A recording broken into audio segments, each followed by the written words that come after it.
Uz atbalsta grupām, un kā jau atbalsta grupās ir, vecāki parasti kreņķējas, tur bērns nevar sakoncentrēties, bērnam tur ir uzvedības problēmas, un visu laiku es dzirdu tajās grupās Bushido centrs, tā kā dod uz Bushido centru, un tad man nekad nav bijis laika pajautāt viņiem, kas tas ir Bushido centrs, bet visi tā kā viens pār otru tur sauc, un tad, kad es lasīju pieteikumus, un es ieraudzīju, ka wow, jūs esat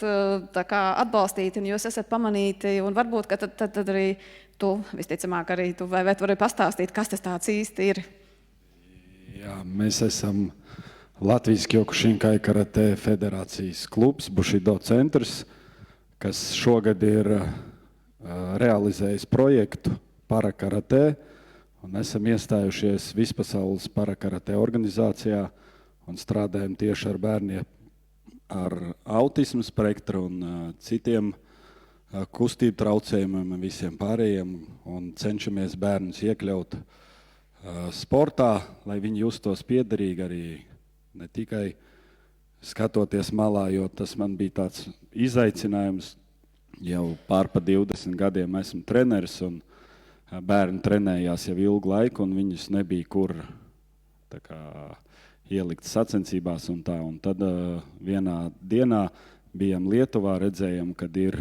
tāda Lietuvā kustība parakarate. Tas mūs aizkustināja un aizrāva, un mēs nākamnedēļ dodamies uz pēdējo vizīti uz parakarate dzimteni Beļģiju, kur apgūsim vēl smalkāk visas lietas, kā bērnus iesaistīt vairāk. Mums jau ir bijušas 3 sacensības, un bērni jau ir ar lielu deksmi, un nāk klāt vēl jauni bērni, un turpināsim darīt savu darbu. Paldies jums par dāvanu.